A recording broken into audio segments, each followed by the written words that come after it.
Bruchim Habayim, welcome everybody to the Machon Maggid Harakiah event here in Miami 5784. I'm currently assisting as director for Shul.com. Shul.com is an organization that helps rabbis coming down to Miami and to Deal, New Jersey, where we set up for them Torah classes, events, recording, all the infrastructure from beginning to end. It's a pleasure to be able to host Rabbi Glatstein tonight. He's a real, true Talmid Chacham. Tens of thousands of classes. It's the real meat and potatoes. You know, you hear sometimes speakers of motivation and inspiration, and that's all good. But there's also real Torah, and this is what we're here for tonight. So without further ado, Rabbi Daniel Glatstein.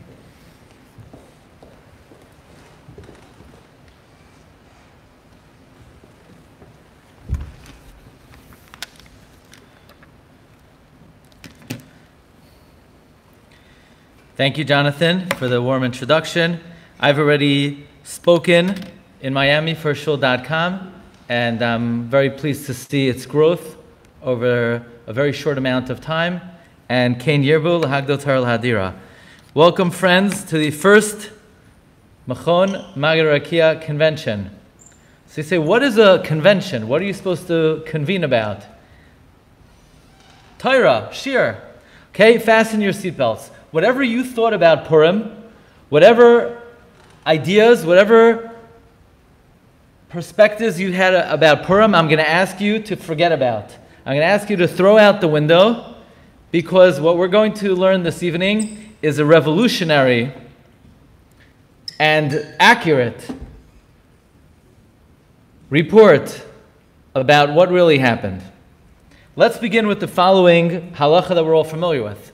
The Gemara Masechta Megillah says on Daf Gimel, the Gemara says, what do you do when you have a dilemma, when you have two important mitzvahs that coincide and you can only do one of them?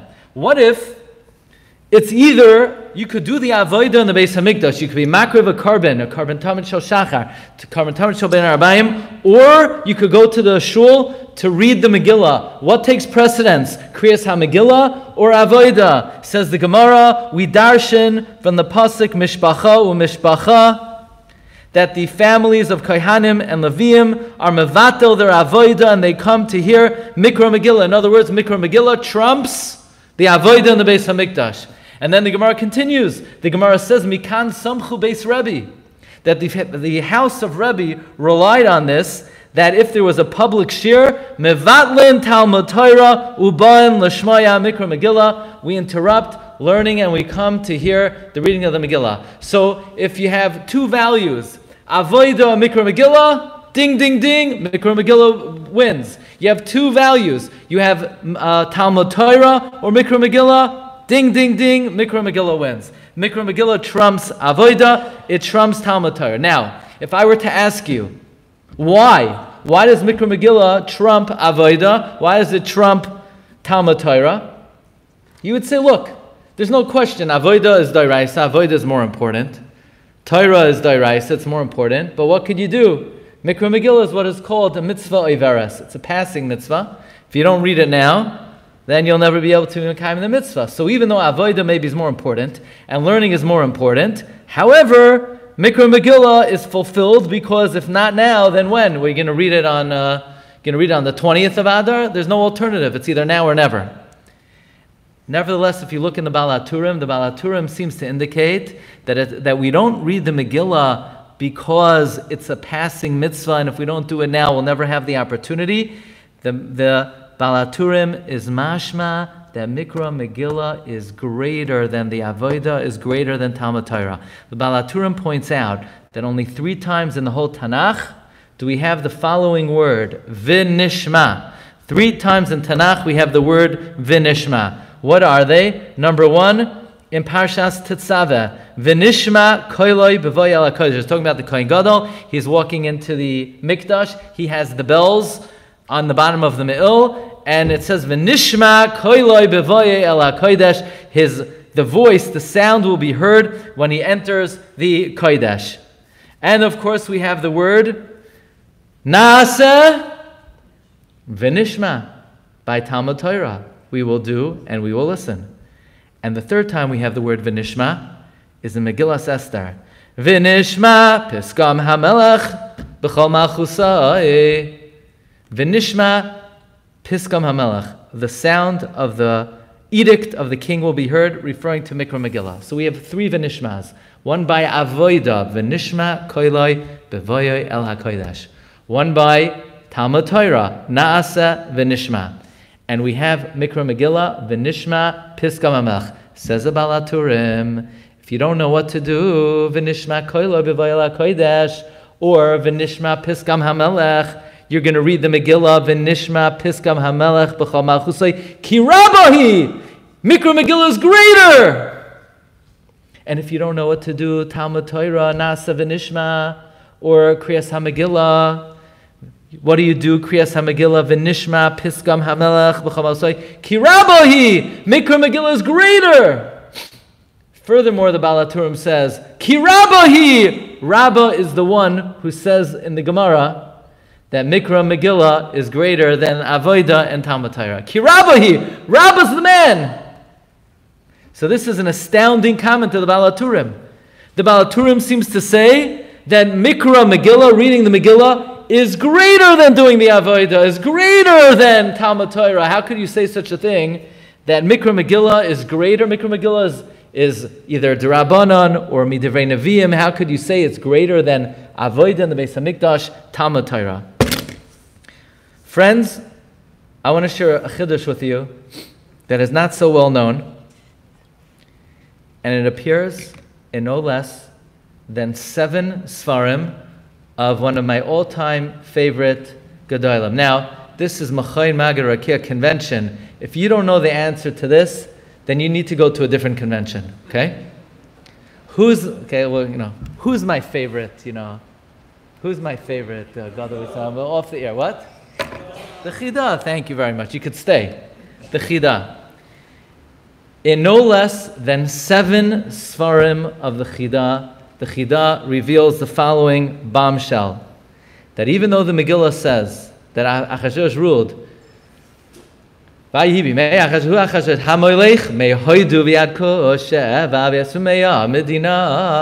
he ruled 127 Medinos. And they told you in kindergarten, Achashverosh ruled over the whole world, and you read the Gemara and Megillah, that he was Malach B'Kippah, he ruled over the globe. Says the Chida, it's not true. Achashverosh never ruled over Spain. He didn't rule over Sfarad. He didn't rule over Africa. Who knows where Africa is? It's very close to Africa. It is Africa, actually. Egypt, he didn't rule over Egypt. Says the Chida, Achashverosh didn't rule over Sefardim. And therefore Haman never decreed to annihilate Sefardim, only Ashkenazim. He had no problem with Sefardim, because Achashverosh didn't rule over them. So now the question then is, if Achashverosh didn't rule over the Sefardim, and Haman didn't decree over the Sefardim, why do Sefardim have to keep Purim? Maybe Sefardim should be exempt from Purim. Maybe Purim should be a Yom Tov for Ashkenazim.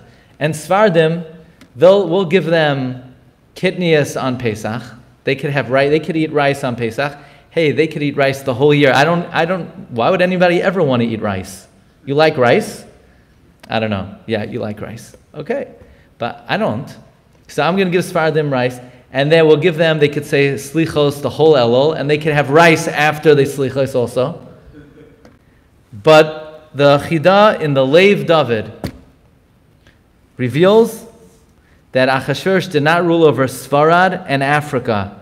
In fact, in the Chida Sefer Maris Ha'ayin on Avodah Zarah, the Chida says that Haman came to Achashverosh, and he says, Achashverosh, what are you worried about if you annihilate the Jews? Here's the thing. You're afraid that it's going to look like you have patches in your kingdom? Just eradicate all the Jews all over the world, and nobody will ever know they existed. And Esther tells Achashverosh, yeah, they will, because there's still Jews in Spain, and in Africa, and in Egypt, and you can't pull off the stunt because there will still be Jews who survive. And by the way, this is not only the Chiddush of the Chida. the Ben Yehoyada writes in Masechta Megillah that Achashverosh only ruled over Asia. And Asia was the majority of the civilized world at the time, was between the Euphrates and the Tigris River. The majority of the civilization was in Asia, but Achashverosh, says the Ben Yehoyada, did not reach Europe. Achashverosh did not rule over Africa. Gina, where's Gina? Italy? Yeah? And let's see if you know this one. V'kol shekain shelo higia be'eretz Amerikan. Certainly, where's Amerikan? Anybody know? Amerikan is Borough Park. Okay? He did not rule over America. Why? Shelo niglas adayin. It wasn't discovered yet. Therefore, when the Gemara says Achashverosh ruled over the Kippah, it means he ruled over the civilized world that was known about. Because if you look in the Medrash says there are 252 Medinos in the world. So Achashverosh ruled over 127, majority, Roiv. And therefore, the Chida brings the very interesting question that why do Sefardim have to keep Purim? Their lives were never in danger. So far, we've quoted two Sefarim of the Chida, the Lev David. You know, after the Holocaust, my grandfather published the first two Sefarim for the survivors, one of them being the Lev David of the Chida. Sefer number 3, I'm going to quote from the Chida, Dvarim Achadim. Here the Chida says that this is not my Chidush. I already read in earlier Kadmoinim from the Maharimt in the Drashos. There are 252 communities in the world, regions in the world. Achashverosh only ruled over 127. So the question then is, why do Sefardim have to observe Purim? To which the Chida says a very interesting answer.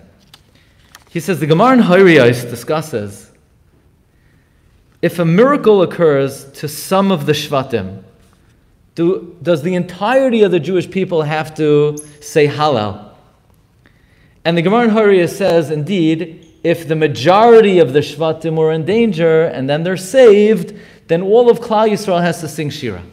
So says the Chida, the truth is the Sefardim were always saved. They were not in danger. So why do Sefardim have to keep Purim? Because since the majority of the Jewish people were in danger, the entirety of the Jewish people has to keep Purim. The concept is Holchin Achar Haroiv. Furthermore, says the Chida, and what would have been if Achashverosh would have eradicated Ashkenazic Jews?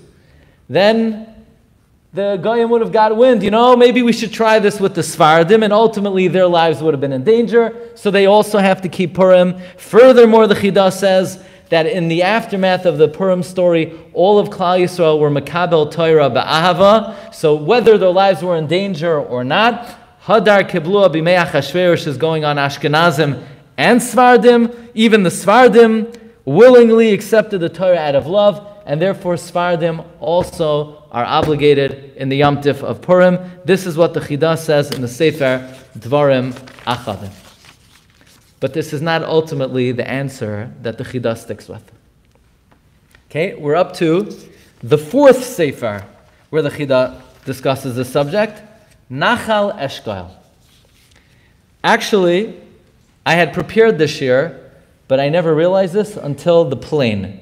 Now, Chidushim come on the plane that you will not access anywhere else.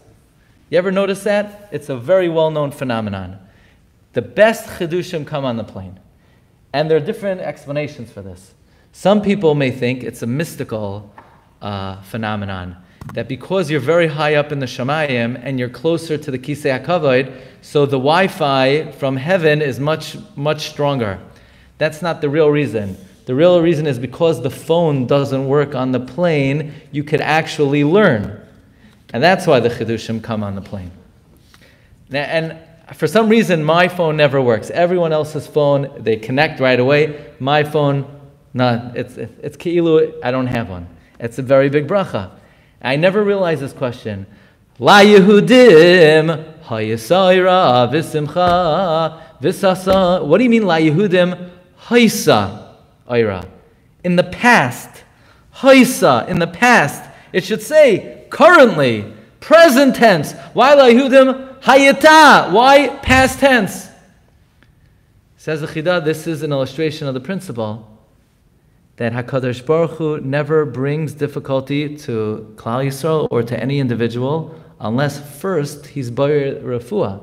Ein HaKadosh Baruch Hu makeh liYisrael elam kein boyer refuah tchila. So Layehudim Haisa, already before Haman came along, the Oira, V'simcha, V'sasam Ikar had been created before Haman ever came to the scene. But says the Chida, what does it mean? Oira, Simcha, Sasain, Vikar. Why do we need all these Lashonos? So he says very simply. He says there are 4 different areas in the world. Oira, in Shushan, they saw great light. Simcha, outside of Shushan. Sasain, in Spain and Africa, for Sefardim. Vikar, Sefardim who live in the outlying areas. So in other words, it's very interesting that not all Jews were equally in danger. In fact, the Gemara discusses that in some communities they observed Purim in year 1, and in other communities they were not masaking Purim until year 2. And the Chida says it could be that perhaps in year 1, Sefardim did not have Purim, because maybe they didn't realize they were in danger or they weren't being threatened, and it did not come until year 2.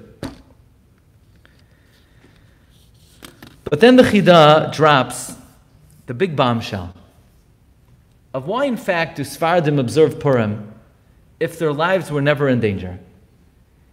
And we're now going to discover the secret ingredient of Purim, maybe perhaps that is not so well known, but without understanding this, you could miss the main principle of Purim. The Chida wrote many commentaries on the Haggadah. He wrote at least 5 Perushim on the Haggadah. One of them is called Batei Hanafesh.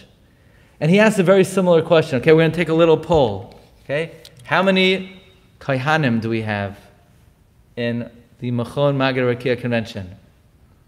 Right, I forgot, we didn't let any Kohanim into the convention this year, right? How many Leviim do we have? You're not sure? You're sure? You're positive? You don't know what's coming next, so you don't want to answer. Okay. Do Leviim have to keep Pesach? Yes. Yeah. So the question is, if the reason we observe Pesach is because Rebbeinu Shem rescued us from Avdos, Leviim didn't have to work in Mitzrayim. Why do Leviim have to observe Pesach? So the Chida says, that's exactly like my question, why do Sefardim have to keep Purim? Any Sefardim who are Leviim here? No, okay. That would be danger. Then no Purim, no Pesach. You have a few months off.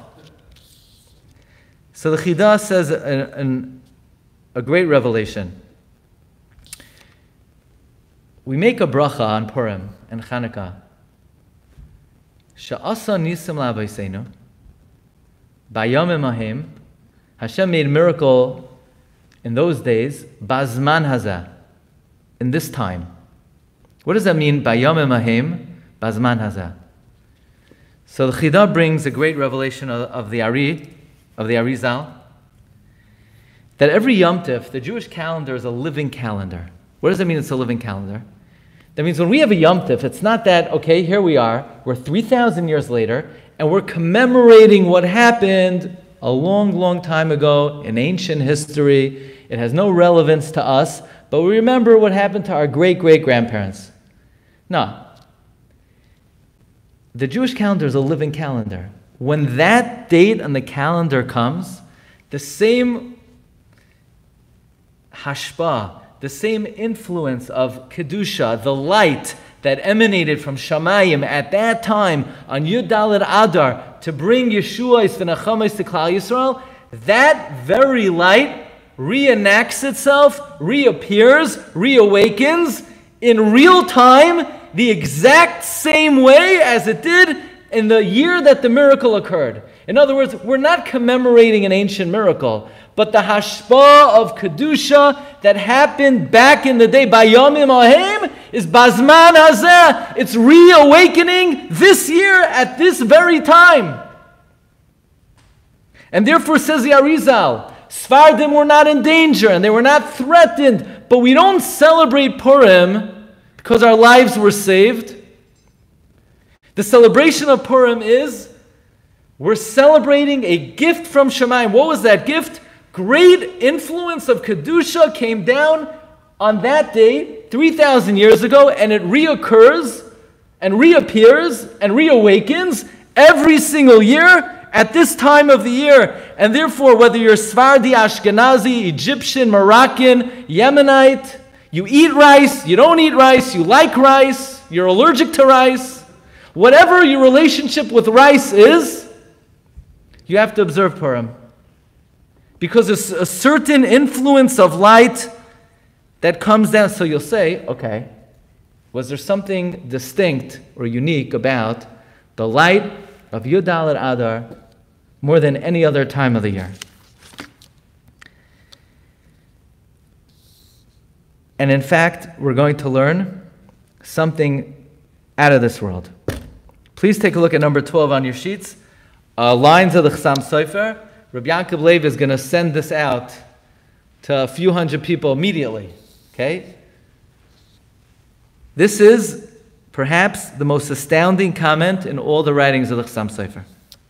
Chassam Sofer says, She'or Kadosh HaKolol b'Megillah, the greater holy light that's included in the Megillah, Hu Mamish Yoiser Gadol v'Nichbad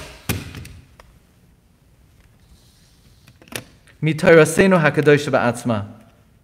It's greater and more honorable than the Torah itself. You ever hear anything like that? The light in Megillas Esther is greater than the light in the Torah itself. El Mole Amroi, if the Chassam Sofer did not say this, you couldn't say such a thing. You know, it would be, you would think it's EF Shul Amroi. Now, I always thought that the Lashon of Chassam Sofer was, it's Kemat Yoiser Gadol. No, he doesn't say that.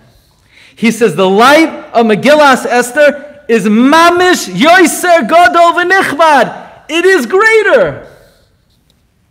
How can you say that? What does it mean?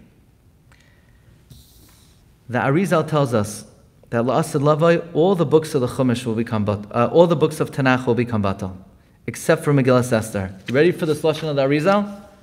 V'hatamhu, look at number 13 in the Shar Kavanos. La'olam lo'haya nes gadol kazeh. There was never such a great miracle. Lo'i b'shabbasos v'lo'i b'yamim tovim lehiskayim ha'arazu. There was never such a light in this world like the light of Purim. In other words, the Rebbeinu Shalom has spiritual influences. The greatest hashpah the Rebbeinu Shalom ever brought to the world was Purim. The greatest influence the Rebbeinu Shalom ever brought to the world was Purim. And Arizal brings in the Pri Eitz Chaim, Hashem Yisbarach roitza lahitav imanu. Hashem wanted to bestow goodness on us. Ulahayar lana b'chol zman uzman, and to illuminate for us in all times. Uv'chol shana v'shana. V'shet tamid b'yamim ha'ela yiskale oisai ha'ara shel Mordechai afilu achar heyoisan v'tishar kayemes tamid. Says Ari, listen to this. Ha'ara hazois loy hoisa loy b'shabos v'loy b'yamtiv ela b'purim bilvad.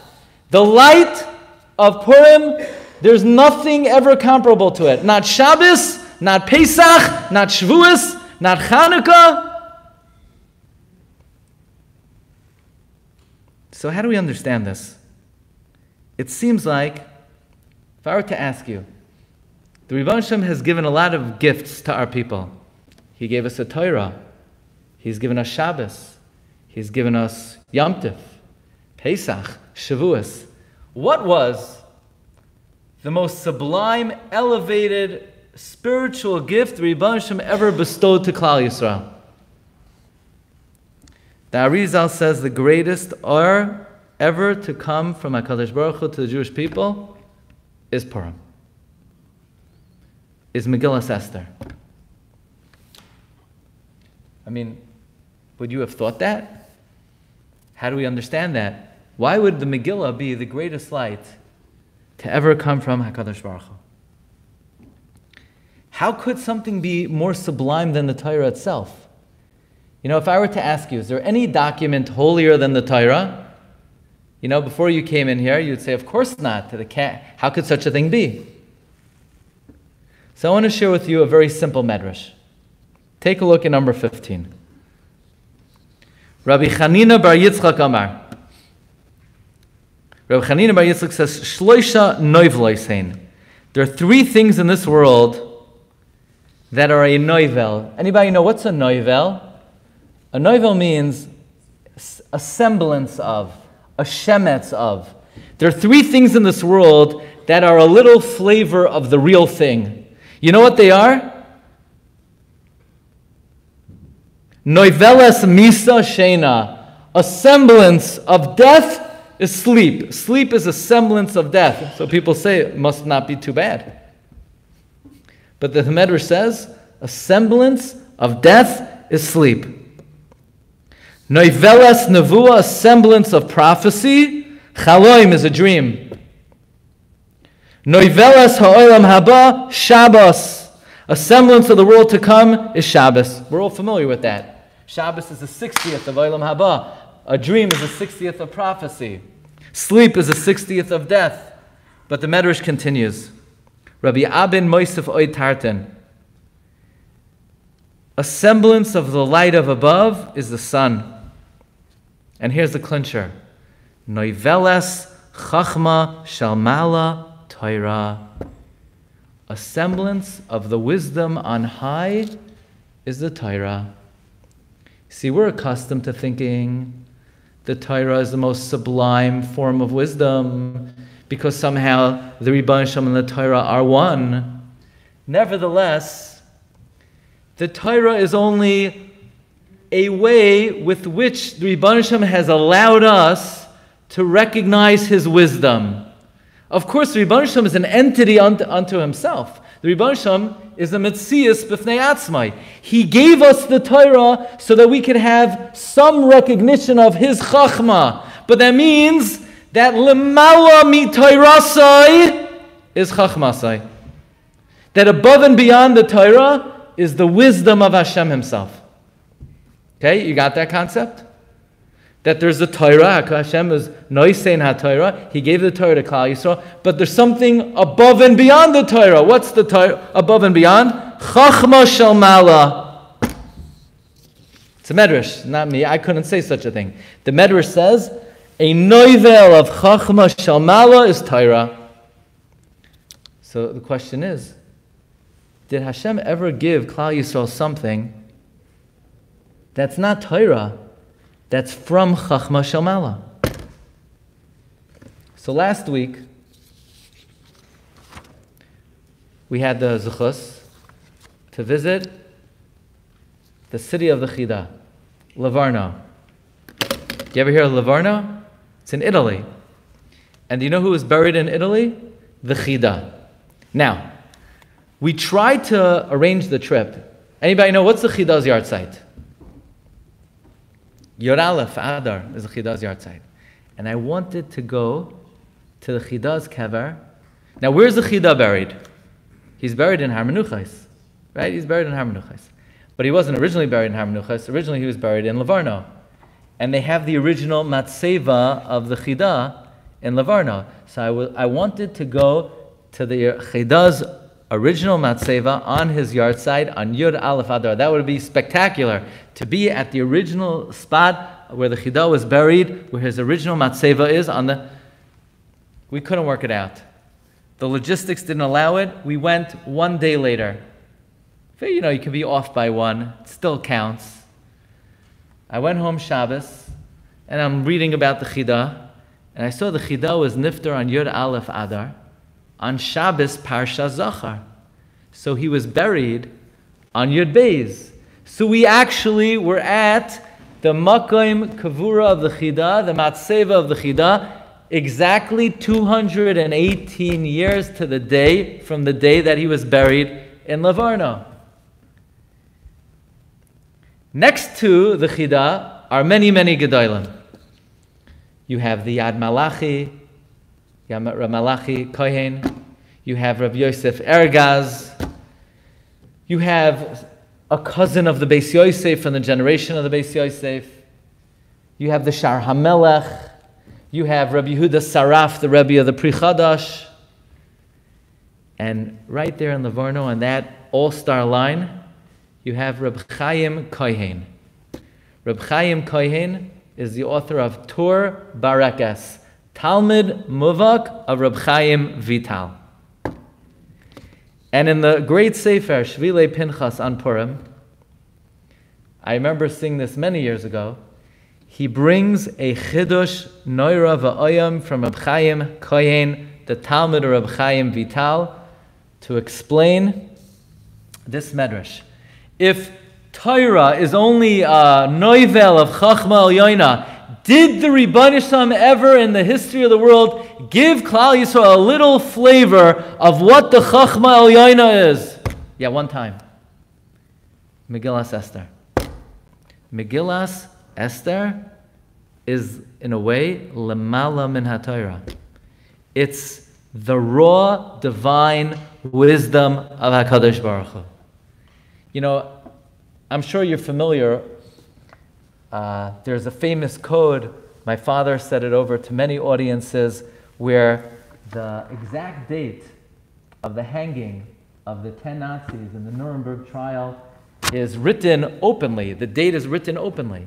You have the small taf, the small shin, you have the small zayin, 1947, and you have the big vav, the sixth time that appears.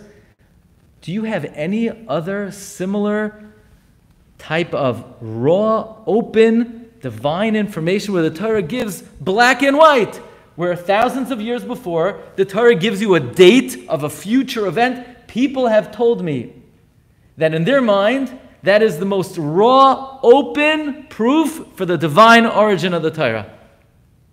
You don't have anything like that in the Chumash, where the Chumash gives dates of future events, black and white. The answer is Megillas Esther is different. Megillas Esther is not Torah. Megillas Esther is Lamala. It's from the Chachma Ha'elyoina. It's the raw. You see, we need the Torah because how could we, a human being cannot have any hasaga of Chachma Elokis. So Rebbe Shalom said, okay, let me couch it for you. Let me wrap it for you. Let me bring it down into human terms. So you can have Sharsha, Nagach Esapara. You have the Torah talks about things that happened in the life of Basar V'Dam. But that's not Chachma Elyoina. It's the Torah that the Rebbe Shalom clothed and cloaked for us so that we can understand Chachma Elyoina. But did he ever give us Chachma Elyoina?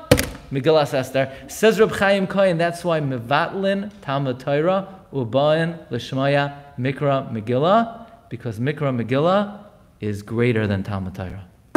That's why this explains the Baal HaTurim. If you don't know what to do you do the Avodah or do you do Mikra Megillah? Ki Rabbahi! Mikra Megillah is greater! If you don't know what to do, Talmud Torah or Mikra Megillah? Ki Rabbahi! Mikra Megillah is greater. In fact, the Bnei Yissaschar writes in many places, the reason why, you see, Sefardim got this right. What do you call rabbis? Chacham. Because the shoresh of Nishmasam comes from the Chachma Ha'elyoina, the Bnei Yissaschar says. There's no such thing as a rabbi. It's not a Jewish term. In the Chumash, there's only one Rav, Esav. There are no other Rabbanim. There's only one Rav. V'Rav Ya'avoid Tza'ir. The Abarbanel came to Italy. He said he came here. He saw a new kind of person, rabbis. He says it's a mimic of a professor or a doctor, but it's not there's only chachamim. Chachamim. Where is the root of your soul? The root of the soul is Chachma Ha'elyoina. La Yehudim Haisa Oira. The oil of Megillas Esther is a light of which the world had never seen before and never will see again. The light of Purim is a light that the world never saw. Says the Chida, the reason why Sefardim observe Purim, it's not because their lives were in danger.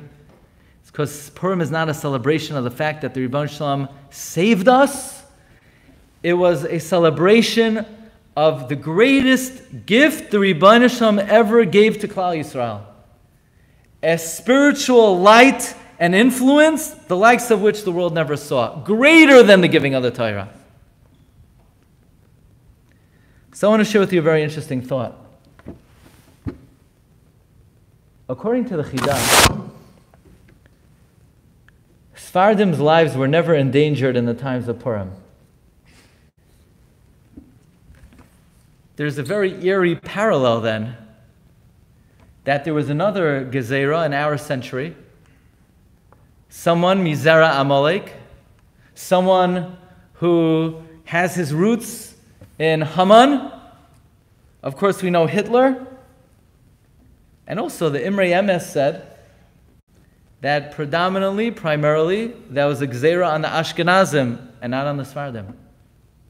And the Imrei Emes gave a reason even. Imrei Emes wrote that the Sefardim who show proper kavod l'tefillah, Hitler was not able, for the most part, to make a gzeira upon them. And I'm not commenting regarding anyone deserving or not deserving. Let's just observe one simple fact. That the two gezeiros of lahashmid, laroig, uliabed in our history, in the times of Haman and the times of Hitler, were both predominantly on Kehilos Ashkenaz and not on the Sefardim. But I want to ask you another question. You know, in the Megillah we read, La Yehudim Haisa Oira, V'simcha, V'sasain, Vikar. That after the miracle of Purim, we had Bris Milah. We had Bris Milah. Haman wasn't trying to be Mavata Bris Milah. Was Haman trying to eradicate Bris Milah? What do you mean we had Bris Milah? We always had Bris Milah. We still had it. We still have it. We always had it. Why are we celebrating? Why is Purim a celebration of Bris Milah?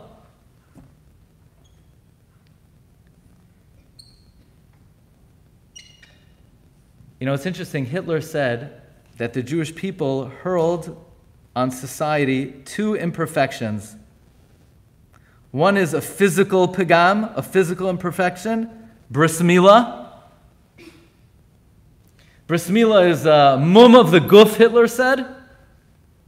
And the conscience is a mum of the personality. And Hitler said, we're going to free man of the shackles of the Jew, and man will revert back to being a barbarian without a bris milah and without conscience. Now we understand why Hitler wanted to eradicate and completely destroy the body of the Jew.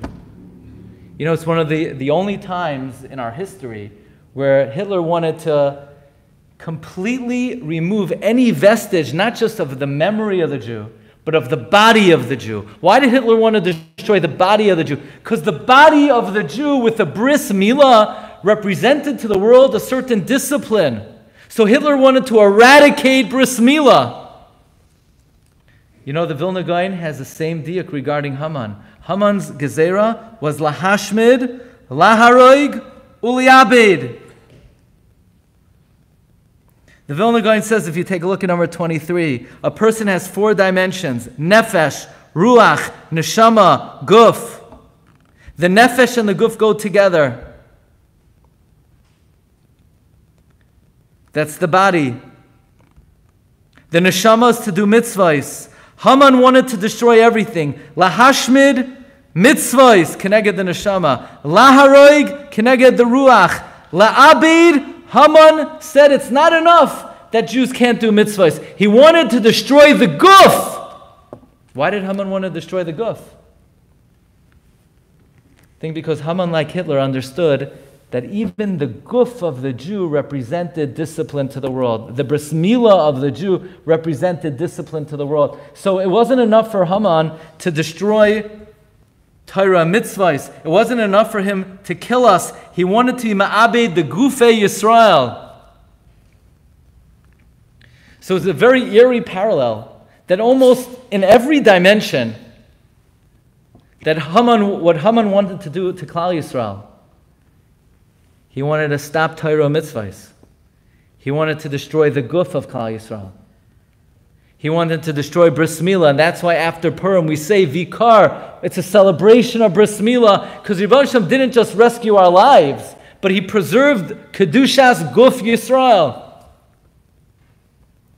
And both of these instances, and both of these Rishaim, their Gezerah was only on Kehilas Ashkenaz and not Kehilas Sfarad. It's mind-boggling to observe this parallel. That in the both decrees against the Jewish people, the two most severe Gezeros on Klal Yisrael, Haman and Hitler both, for the most part, absolved Kehilas Sfarad. So the Chida is bothered. So why do they have to celebrate Purim? And the Chida says, in his opinion, there's only one answer. And again, this is something the Chida speaks about in 7 of his Sfarim. It's a celebration of the greatest hashpah of Kedusha the Rebbe Shem ever gave Klal Yisrael. I want to end off by reading a passage from the Lev David in number 11. If you take a look on your sheet, number 11 in the second column. He says that this great light that the Rebbe Shem brought on Purim. First, take a look in number 11 in the second paragraph. V'yitachen shezeh nichlal b'nusach shetiknu chazal, asher asa nisim la'avoseinu b'yamim hahem b'zman hazeh. B'yamim hahem, in those days, higdil Hashem la'ashbiya, shefa Yeshua v'rachamim. Hashem magnanimously influenced us with salvation and mercy, v'israchish l'hunisa, v'gam bizman hazeh mischadesh hashvas harachamim. And in this time, also, there's a great influence of rachamim. But please take a look in the final paragraph in number 11, where the Chida makes a very bold prediction. Says Reb Chaim Yosef David Azulai, the light of Purim is such a powerful light. Uve'enai hadavar pashut. In my eyes, it's obvious. Shem kol Yisrael hayoim hazeh. That if all of Israel on this day, asher zera Amalek latevach yuval, the day that we slaughter Amalek, v'nafal haman hara hazeh, if all of Klal Yisrael, hayunoyagim, the Chida says on the third line, b'seder kedusha, if Klal Yisrael would accord themselves in holiness, the hasimcha, what day in the calendar is, so to speak, the most misdirected, misguided day on the calendar? The most abused day in the calendar is Purim. People drink excessively until, they're wasted. You have Bachrim, they spend the whole day collecting money. It's great. But when they can do Purim? When do they celebrate Purim? What happened to Purim? Says the Chida, if on this day the Simcha would be Mikudeshes, the Yeser Hayoim Oiskim B'Torah, and the rest of the day, besides Megillah and besides the Mitzvahs Hayoim, one would be involved in Torah, Kol Echad Kafi Shiura, each person according to their Madrega. Al Kain B'Schar Zeh Hayinu Negolim Geulas Oilam, we would be redeemed eternally. The Yimcha Zecha Amalek, we would wipe out Amalek, because on the day that Amalek began to fall, Im Yisrael Hayinu Misamtzim B'Torah Mitzvahs, Amalek would be destroyed completely. Uva Letzion Goyel Umagam Asher Roiv Yisrael Marbim Tzedakah Yemazeh. Especially the majority of Klal Yisrael, they do so much tzedakah, imamele Torah, and how many hundreds are dedicated to mitzvahs. All of this tzedakah, and all of this kedusha, and all of this Torah. By the way, Chassam Sofer writes, he has a tradition from his Rabbi, Remendel Lilig, that anyone who is oisek b'Torah between Megillah Shalayla and Megillah Shalyom, muftach loy shahu ben olam haba. Says the Chida, u'koyach avodaseinu hayom ein safek shahoisa mapalas Amalek gemura v'tifra yesha geula shalema. Chida gives a guarantee that if Kallah Yisrael would dedicate themselves on Purim, L'Kedusha, L'Torah, L'Tzedakah, L'Mitzvahs, Miyad HaGeula Niga Ba'im. So this is the great revelation of the Chida, that Purim is more than just a celebration of our lives being saved, because this was not something that all of Kallah Yisrael benefited from in the same way. Purim is an appreciation that the greatest, the brightest, most brilliant illumination of Kedusha in the history, through Hashbas Kedusha, through Hashbas of Torah, came on Purim. And it was not only Bayom Mahim, it was also Bazman Hazeh.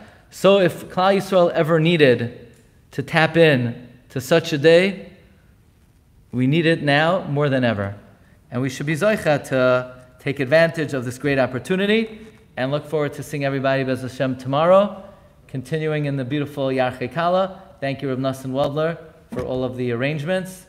And yeah,